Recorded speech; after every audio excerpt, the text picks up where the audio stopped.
Bom dia, pessoal, tudo bem? Eu tô aqui para gravar o segundo vídeo do que aconteceu no Mundo GeoConnect e aí eu vou fazer um fechamento de tudo que eu vi no segundo e no terceiro dia, tá bom? Tô aqui mais uma vez com as minhas colinhas porque aconteceu muita coisa. Então vamos lá. No segundo dia eu participei do fórum de profissionais de drones e gel e lá estava participando o Wilson Waller da Embrapa, né? E ele falou nessa primeira palestra de várias coisas que estão acontecendo, dentre elas das novas tecnologias disruptivas e de alguns desafios que a gente vai ter, sobretudo relacionado com veículos autônomos e a questão dos drones e sensores e como que isso tudo vai alinhar e conversar, né? E aí ele falou de um dos desafios que a gente tem com esse momento que a gente está agora de coleta de vários dados, é justamente na questão da segurança da informação. Na segurança dos dados, na privacidade, né, de como manter como trabalhar com dados sem colocar a privacidade do usuário em risco, né, a questão da capacidade de processamento, né, da rede, nossa infraestrutura de rede ainda é ruim, né? E a questão também de interoperabilidade, como que esses diferentes sensores que estão conversando e estão criando dados vão conversar entre si, os sensores, os sistemas, como que a informação vai circular aí dentro do ambiente, né, da cidade inteligente, da cidade digital. E aí, um grande desafio é esse: como que a gente vai fazer, como que a gente vai garantir que essa informação circule de forma padronizada, de forma interoperável, né, de forma segura. Então, esse é um grande desafio que ele trouxe. E ele falou também de uma questão que está acontecendo agora, que é o conflito que está acontecendo entre grandes empresas e startups, porque agora você chega uma empresa, uma startup com 3, 4 meninos, né, 18, 19 anos, chega e cria uma solução mega barata que quebra toda uma cadeia de uma empresa grande. E aí é uma coisa assim que a gente agora precisa começar a ver, porque agora não é as grandes contra as grandes, agora pode surgir uma startup e quebrar várias grandes. E aí também ele falou desse burburinho que está acontecendo aí no centro da inovação. E aí a gente, como lidar com isso, né? É uma coisa muito nova e as pessoas ainda estão meio perdidas nesse sentido. E ele falou também que nesse momento agora, o que ele vê é que o gel ele tá em tudo, ele é a base de tudo. Se a gente for falar de inovação tecnológica, isso foi repetido muito na feira, várias pessoas falaram isso, de que o gel é a base de tudo para se falar de uma cidade inteligente, para se falar de gestão tecnológica da cidade, porque para se fazer um carro autônomo, você precisa ter a rua georreferenciada, e a rua ela tem que estar georreferenciada com um grau de precisão de centímetros, de milímetros, porque senão o carro vai virar. Se ele tiver com erro de metros, na hora de fazer a curva, o carro autônomo vai entrar dentro da padaria e vai matar pessoas. Então, a base georreferenciada com uma precisão, ela é muito importante para a automatização de vários processos de mobilidade dentro da cidade, dentro do território. Então, essa é a importância de se ter isso, né? Então, assim, a tendência é que o gel esteja cada vez mais dentro das prefeituras, dentro do governo e também dentro das políticas governamentais, dos serviços digitais, dentro das prefeituras, e as empresas que ainda não usam gel, elas estão atrasadas e elas têm que começar a usar, porque o gel também é a base da prestação de serviço dessas empresas para o setor público, sobretudo as que trabalham com o setor público, e as que não trabalham com o setor público, se ainda não descobriu o geomarketing, por exemplo, ela também está aí perdendo espaço, porque tem gente já utilizando da inteligência geográfica, do conhecimento dos padrões do território para poder identificar onde abrir uma nova filial, onde abrir um novo mercado, entender a dinâmica, entender o público-alvo. Então, tudo isso você consegue com as análises espaciais, né? Em termos de governo, ele falou da importância dos municípios, e aí isso eu falo também, tipo, é a base, né? Da rede geodésica municipal. É um dos 10 projetos GIS, ele é o primeiro dos 10 projetos GIS para a cidade inteligente, é a implantação da rede geodésica municipal. Porque sem a rede geodésica municipal, a gente não consegue garantir a qualidade da informação a longo tempo, né? Porque a questão toda da rede geodésica é porque você vai obrigatoriamente, através de uma lei municipal, obrigar com que todos os prestadores de serviços utilizem a rede geodésica municipal, que são os marcos, né? Que você vai lá e cria os marcos topográficos no município, e aí com uma qualidade e precisão cartográfica ali de centímetros, e aí você obriga que todos os prestadores usem o mesmo referencial, que é a rede geodésica municipal. E aí aquele problema de que você contrata um prestador de serviço, ele faz o mapeamento lá de algum dado, um novo loteamento, e aí chega um outro prestador de serviço e faz mapeamento de um outro loteamento, e esses loteamentos são vizinhos, mas na hora que você junta um com o outro não casa, dá deslocamento. E aí, então, a rede geodésica é o que vai resolver esse problema. E uma rede geodésica, ela é um investimento pequeno diante de vários outros investimentos que a prefeitura precisa fazer, só que esse investimento é um investimento que gera muito lucro, porque você resolve todos esses problemas, e ela é, tipo assim, uma vez você faz a rede geodésica e os marcos, ela vai ficar ali pelo menos uns 100 anos, feito corretamente. Então, é um marco, inclusive, né? E aí ele falou também da importância de se ter a rede geodésica municipal e de se seguir padrões, né? Padrões dos sistemas cartográficos. E aí a gente tem vários, no Brasil a gente tem vários padrões, né? Tem todos os decretos que já foram lançados da INDE, do SINTER, as NBRs de topografia, de rede geodésica, os padrões cartográficos, então os de metadados, a Concar liberou vários padrões, tem os padrões internacionais da OGC, então todo esse processo de quando se vai criar o dado geográfico é importante de se criar seguindo esses padrões, porque o objetivo é que cada agente levante a informação, mas se você levantar a informação no mesmo padrão, no final a gente consegue criar um grande mosaico, né? As coisas vão casar. Se todo mundo seguir a rede geodésica municipal e todo mundo seguir o padrão que a Concar estabeleceu e seguir as NBRs de topografia para levantar o dado e para a criação da rede geodésica, no final das contas, esses dados vão se integrar, vão ser interoperáveis. A gente vai conseguir fazer a informação circular. Agora, se não seguir o padrão, vai ficar fora aí da malha, né? E aí a importância também que foi falado de se ter essa plataforma única de integração de dados, porque aí às vezes o que você tem, e aí a gente vê isso em várias instâncias, tanto federal, estadual e municipal, é que os dados, o Brasil ele tem muito dado geográfico, mas cada um está num padrão e cada um está numa plataforma, e aí você precisa juntar isso tudo em um único lugar, e esse é um grande desafio, porque a gente é um país continental, o Brasil é gigante, mas a Europa inteira conseguiu fazer isso com todos os países, e a Europa ela cabe inteira dentro do Brasil, e se ela conseguiu integrar isso com mais de 20 países, a gente consegue integrar com mais de 20 estados. Então é uma questão de querer também. E aí toda a regulamentação já está pronta, que é a questão do SINTEL, o Sistema de Informação Territorial do Brasil, que quem está puxando é a Receita Federal. Então se você nunca ouviu falar sobre o que é o SINTER, dá uma olhadinha aí, busca qual que é o decreto do SINTER, joga SINTER no Google que sai o decreto. É um decreto, se eu não me engano, de 2016. E aí ele apresentou algumas plataformas, né? Isso tudo que eu tô falando foi falado na palestra do Wilson Holler, né? Da Embrapa. E aí, ele apresentou alguns sistemas, né, de algumas plataformas que integram esses dados. E aí eu vou falar aqui para vocês, e aí quando ao finalzinho, ao publicar o vídeo, na legenda eu vou colocar o link dessas plataformas aqui na legenda do vídeo. Deve estar aí embaixo, que eu ainda estou gravando.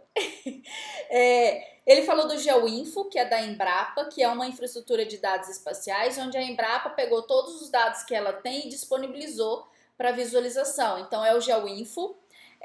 Tem o DataGel, esse ele não falou aí, eu que estou acrescentando. O DataGel, que é a IDE do Ministério do Ministério não, da Secretaria de Meio Ambiente do Estado de São Paulo, né? Que também foi a primeira IDE ambiental, então tem lá todas as informações do Estado de São Paulo no que se refere a meio ambiente, então é o DataGel. Tem também o Map Biomas Alerta, que uma infraestrutura de dados que tem o objetivo ali de integrar os dados do CAR e dados de desmatamento. Tem o Terra Brasilis, que é do INPE, né? Então ele citou esses e aí do INPE tá relacionado com as imagens e relacionado com a questão de desmatamento também, todos os dados que o INPE produz tá no Terra Brasilis e disponibilizado aí para quem quiser baixar. Uma outra questão que o Wilson Oller falou foi a questão de uma maior quantidade de dados GEO, ela automaticamente, o território que ele tem esse dado georreferenciado, organizado, padronizado e disponibilizado em uma plataforma única, ele tende a ter uma maior dinamização econômica. Por quê? Porque quando o investidor ele quer investir em algum lugar e ele está procurando algum lugar para poder colocar sua nova filial, né, seja da sua indústria, seja da sua rede de serviços, ele vai para o lugar onde ele tem mais informação e ele tem mais segurança de que aquele lugar, ele tem maior controle da informação. Ele entende o padrão econômico, ele entende qual é o perfil populacional, ele entende qual é a concorrência. Então, quanto mais informações você tiver do seu município disponibilizada em ambiente aberto, mais as pessoas que querem investir vão sentir segurança em investir no seu município, justamente porque ela tem a informação, ela sabe o que acontece no município. Então, se ela for para o seu município, ela vai porque ela sabe o que está acontecendo lá e a segurança de dar certo é maior. Então, tem essa resposta de uma maior dinamização econômica. Isso é uma pesquisa que ele falou que você tem um maior número de usuários empresariais, né, que usam esses dados justamente por conta dessas pesquisas que a empresa sempre faz de dinâmica de mercado e de análise de risco de mercado, e ela precisa desses dados. E aí o município que oferece esses dados, e aí, gente, não precisa nem se oferecer gratuitamente, você pode vender esse dado para as empresas também, né? E aí vira uma fonte de recurso para a prefeitura. Você tem essa maior procura, né? A sensação que se passa é que a sensação de que é um município organizado. Esse município ele tem informação, ele sabe o que está acontecendo no município dele, então dá maior segurança pro empresário. E existe aí também um aumento de demanda, né, que aumenta aí de 1.000 a 10.000% desses dados e dessas informações. Então é um mercado pujante, é um mercado que está crescendo, e aí você precisa de profissionais que conseguem coletar essas informações com qualidade, seguindo esses padrões, que aí hoje ainda é uma questão que acontece, que às vezes o profissional está coletando dado, mas não está seguindo o padrão, então é preciso olhar para essas normativas. E aí existe essa demanda do profissional que está coletando a informação, existe a demanda do profissional que organiza essa informação, padroniza ela e disponibiliza essa informação, e tem a demanda do profissional que analisa esses dados. Pode ser o mesmo, a cadeia inteira, mas podem ser profissionais diferentes. E aí existe a demanda por isso, porque hoje a gente está num pujante de coleta de dado, só que vai chegar um momento, gente, que vai estar tudo coletado. E o que a gente vai fazer com esse tanto de informação? Precisa de alguém que analise esses dados. E aí é o que eles estão falando, que é a profissão do futuro, é o analista de dados, é o cara que consegue olhar para o dado e tirar a informação. E aí, uma coisa é esse analista de dados, ele tem que saber olhar para a informação de forma alfanumérica, estatística, mas ele também tem que conseguir olhar para essa informação de forma a analisar o comportamento espacial dela, que é o analista territorial, né? Que aí é quem entende de análise espacial, de geoprocessamento, nada de braçada. E aí, se você consegue caminhar nas duas linhas, você já é um analista de dados, entendeu? Só que ainda não tem essa graduação, mas é isso que você faz. E aí as empresas que hoje usam geoprocessamento, elas têm uma tendência, tem uma pesquisa que ele comentou, que as empresas que usam os dados georreferenciados hoje, elas crescem de 10 a 15%. Então mostra aí todo o potencial, né, do uso estratégico do dado, do conhecimento do território nesse processo, entendeu? Isso foi a primeira palestra. Então vamos lá. A segunda palestra foi muito legal. Foi do Adilson Pivetta, da Implaza. A Implaza é a empresa que cuida de toda a parte de inteligência geográfica do estado de São Paulo. Ela é uma empresa estadual, é um equivalente à Prodabel em Belo Horizonte. A Prodabel é a empresa que cuida da inteligência geográfica a nível de município, a Implaza é a empresa que cuida da inteligência geográfica a nível de estado de São Paulo. Então ela é responsável por toda essa dinâmica de criação da IDEA São Paulo, de criação da organização e padronização, coleta de dados de todo o estado. E aí o que ele falou? Ele trouxe um case que aconteceu na Implaza, que foi muito legal de compartilhar, que ele falou assim que um dos grandes desafios que o contratante tem ao contratar o dado geográfico é fazer a bendita da validação da qualidade do produto geo que foi contratado.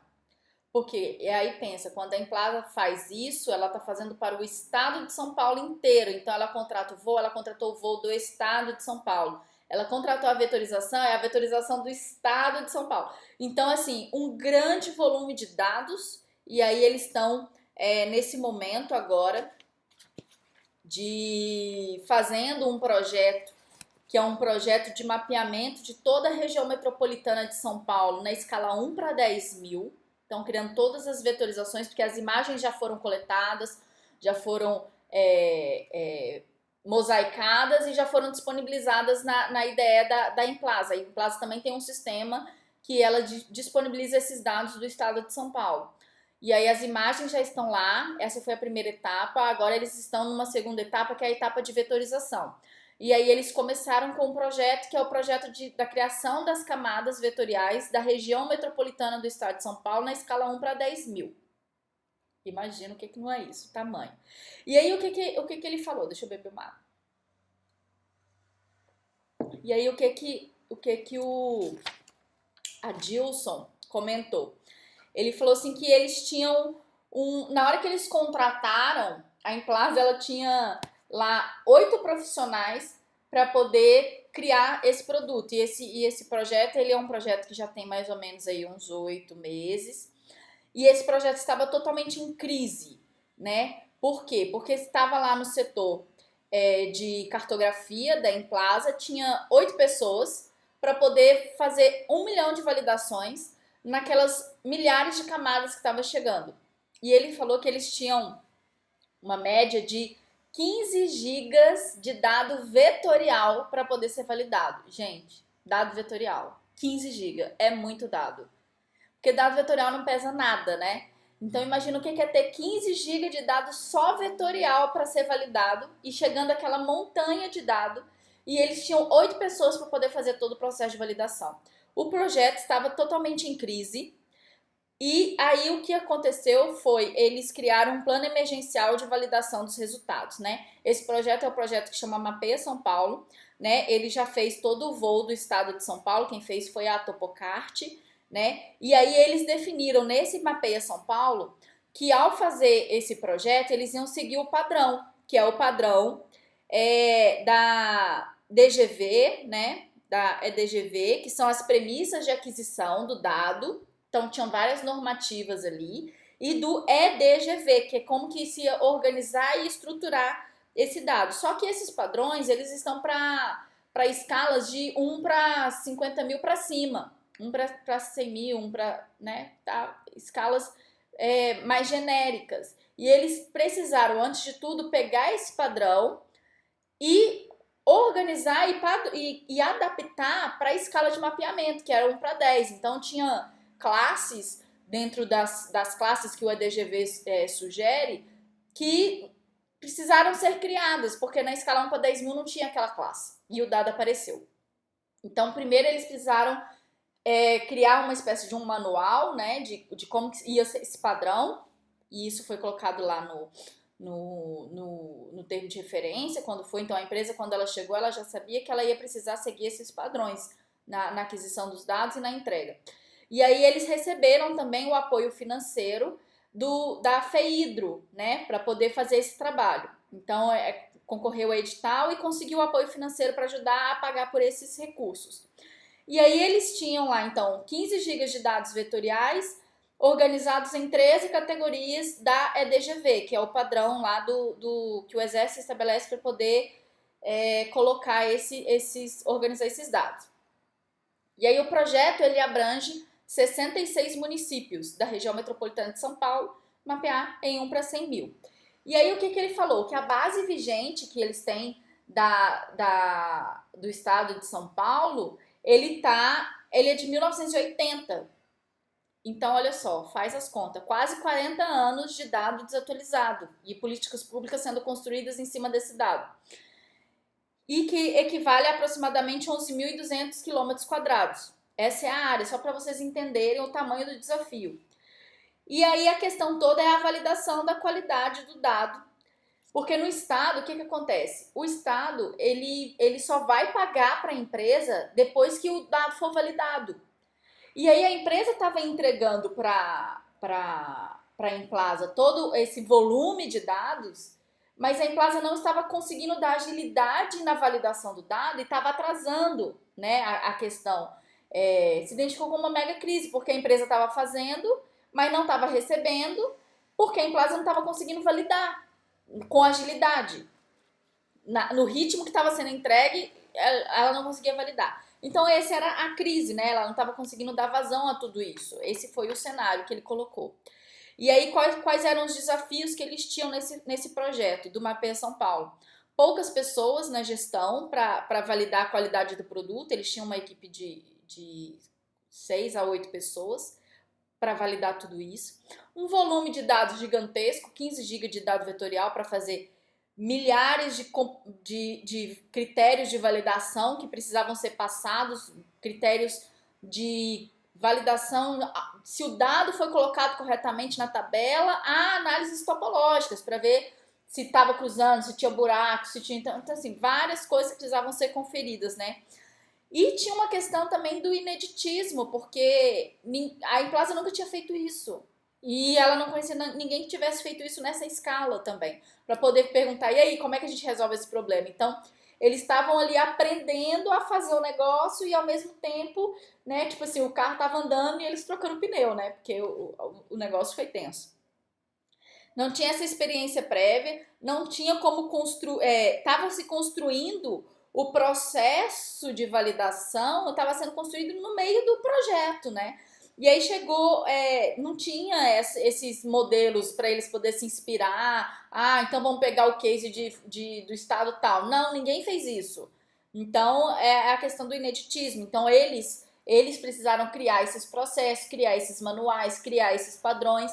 Então, tudo foi ficando muito gigante, né, para poder fazer. Cara, mapear 66 municípios ao mesmo tempo é uma coisa maluca.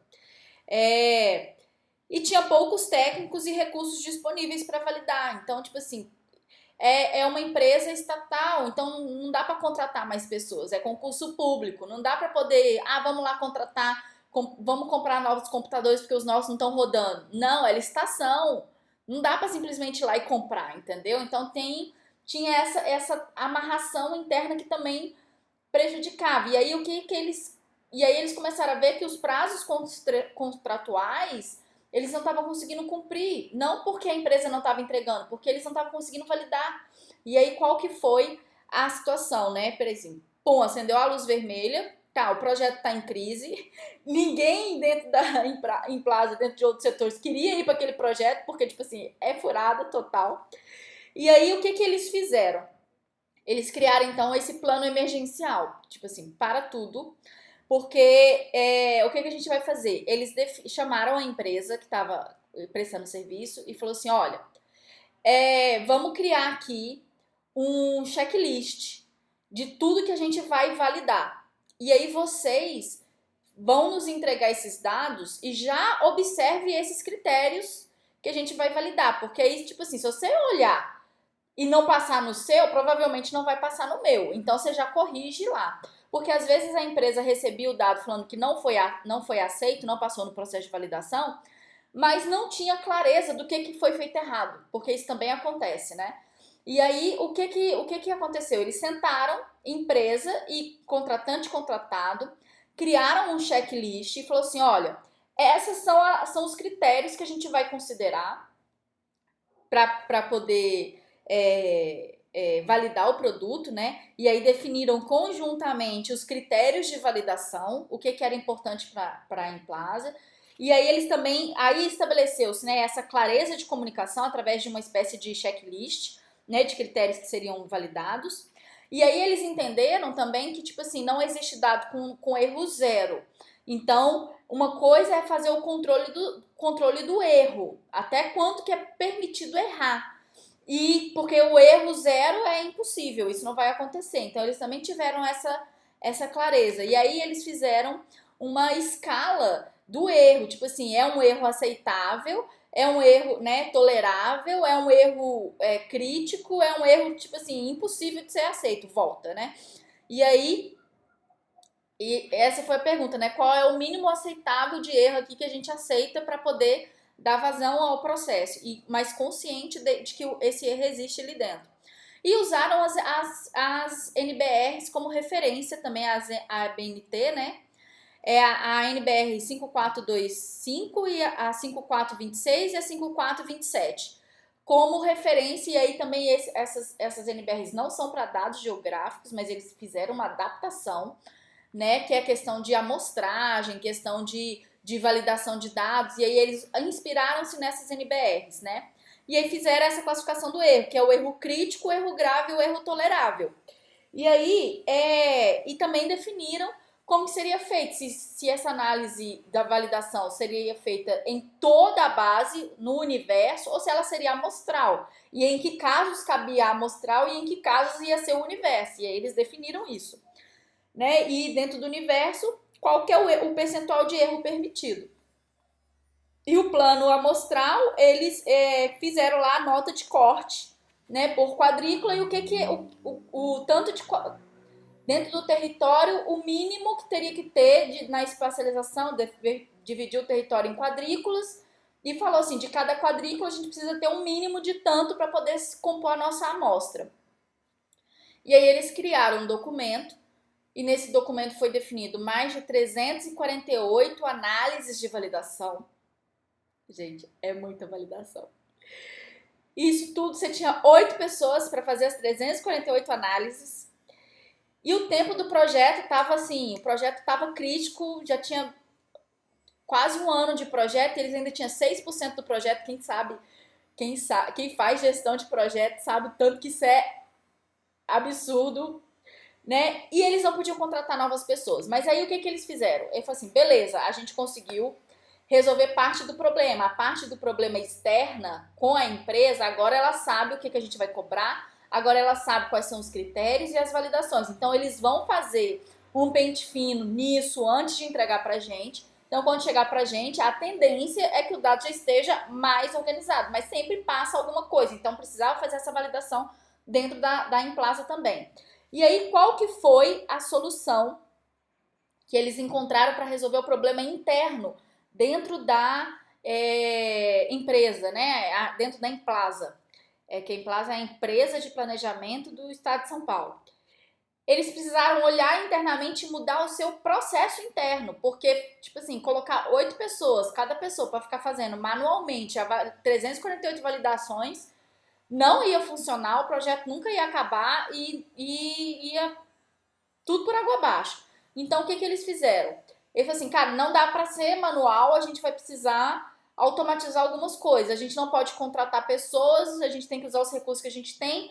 Então, o que eles fizeram? Vamos rever os nossos processos internos, o que a gente consegue dinamizar. E aí, eles chamaram, pediram o apoio de um outro setor, que é o setor de geomática. O setor de geomática é a galerinha da TI.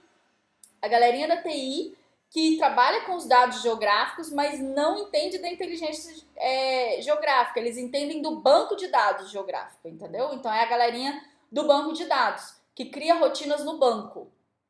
E aí a primeira coisa que eles fizeram foi, primeiro, mudou a forma como que a empresa ia entregar os dados para eles, porque inicialmente a empresa estava entregando um monte de pastinha com um monte de shapefile lá dentro. E aí falou assim, a partir de agora você vai me entregar no banco de dados, você não vai me entregar pastinha, porque essas pastinhas vai se perder aqui, e aí não vai funcionar. E aí quando a pessoa entregava dentro do banco de dados, já entregava lá dentro do padrãozinho do EDGV, já colocava assim, esse dado de hidrografia vai para a pastinha da hidrografia, esse dado é de ruas vai para a pastinha de ruas, entendeu? E aí já ia mais ou menos entregando já de forma mais organizada, né? E não mais em arquivo vetorial. E aí eles falaram assim, vamos fazer algumas automações, alguns processos de validação de forma automatizada pelo banco de dados geográfico. E aí eles tinham o banco, acho que se eu não me engano era o Oracle, que ele falou, eu não anotei. Deve estar por aqui em algum... o Oracle. E aí o Oracle geográfico, e aí então eles começaram a fazer criar essas rotinas dentro do sistema, dentro do banco de dados. E aí o que aconteceu? Eles não... O carinha da TI, que mexe com o banco, não entende de validação topológica, ele não sabe o que é isso. E o carinha da cartografia, que era o geógrafo ou o engenheiro cartógrafo, que tem lá na Emplaza, eles não entendem de programação de banco de dados. E aí o que eles fizeram? Cara, a gente consegue contratar uma pessoa que sabe tudo? Não consegue. Então, põe essa galera para conversar. Então, colocaram o geógrafo, o engenheiro cartógrafo para conversar com o analista de banco de dados. E aí o profissional analista GIS explicava para o cara do banco de dados o que era. E aí o cara do banco de dados criava a rotina no banco. E aí colocou-se duas pessoas, fizeram lá duplinhas, um geógrafo e um analista de TI, um engenheiro cartógrafo e um analista de TI, para poder conseguir automatizar essas 348 validações, o maior número de validações possíveis que o banco permitia fazer. E aí eles passaram por esse processo de automatização, e aí começou a integrar a equipe, o engenheiro cartógrafo e o geógrafo, traduzindo o que é a validação, a lógica matemática para o carinha do banco, para ele poder fazer, o analista de banco de dados poder fazer a rotina dentro do banco. E aí, então, criou-se inúmeras rotinas dentro do banco, né, automatizadas, de erros topológicos, né, e da validação da tabela também, dos dados alfanuméricos. E aí, criou-se, então, uma padronização desse fluxo de processos, né? Então, criou-se, o cara vai entregar o dado já dentro do banco de dados, então liberou um login, uma senha para ele poder, num pedacinho do banco, depositar os dados ali dentro. Aí o analista, ele vem, pega o dado que foi entregue pela empresa, passa pelos processos, pelas rotinas automatizadas no banco, e aí no final saiu o relatório, né? E aí eles criaram vários packages, vários pacotinhos, né, de automatizações de processo, tipo assim, primeiro o dado entra, confere se tem erro, confere né, criou-se as rotininhas e aí no final o dado saía validado, saía o resultado da validação, aceito ou com problemas. E aí saía lá, né, aprovado ou reprovado conforme as regras que foram colocadas aí no banco. E aí o que aconteceu? Houve uma redução estratosférica das atividades realizadas de forma manual, uma queda de em torno de 50% dos recursos humanos, porque aí você não precisava contratar, você não precisava ter pessoas para poder fazer aquilo. Muito foi automatizado dentro do banco, né? Então, aquela coisa assim, o analista lá, o geógrafo, o engenheiro cartógrafo, que estava quase pirando, porque tinha 15 GB de dados para fazer 348 validações e ele estava fazendo tudo na mão.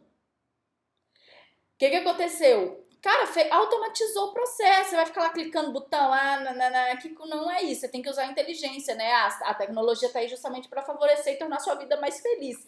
Então, criou-se esse relacionamento do departamento de cartografia com o departamento de geomática, uniu, que isso foi outra coisa que foi falado no vídeo 1, lembra? Tem o Francisco falou isso. Inclusive, o Francisco mandou a apresentação, eu quem quiser, eu vou deixar um link aí também para poder baixar. E aí ele falou isso, que é preciso aproximar o pessoal da GEL, precisa aproximar do pessoal da TI, o pessoal da TI precisa aproximar da GEL, porque esse negócio de ficar fazendo as coisas na mão acabou, gente. A tecnologia tá aí, banco de dados geográfico existe para isso, para automatizar processo. Você não tem que ficar lá clicando em botão, você tem que usar inteligência geográfica, você tem que fazer a análise do dado e não ficar perdendo tempo nessas coisas que são chatas, né? Então, você teve aí a valorização do pessoal da geomática, né? E aí se criou-se uma nova ponte de comunicação dentro da própria Implaza, né? E antes, o que você demorava semanas para fazer começou a ser feito em minutos. Imagina o tanto de economia de tempo e de recurso que você não tem quando você pega um processo que demora uma semana para ser feito, você faz em 5 minutos. Então, por isso a economia de recurso, porque aí o projeto antes, que estava numa crise, falando assim, vamos precisar contratar 50 pessoas para poder dar vazão nesse projeto, só que 50 pessoas para fazer manual, com automatização, com o uso da tecnologia disponível, você conseguiu automatizar e colocar essas pessoas para trabalhar o estratégico do projeto e não o manual do projeto, entendeu? Essa que é a diferença. E aí você conseguiu também garantir a qualidade dessa validação, porque aí no final sai um relatório lindo, no sentido assim, de falar assim, tem um erro topológico e o erro topológico está no vértice e o ID do vértice. E aí a empresa, quando recebe o relatório falando que aquele dado não foi aprovado, ela sabe exatamente onde está o problema. Então, até o processo de correção do dado pela empresa se tornou muito mais eficiente, né? E aí foi isso, gente. Eu vou acabar esse vídeo e aí eu vou gravar outro, senão vai ficar muito grande, tá bom? Aí eu continuo no próximo.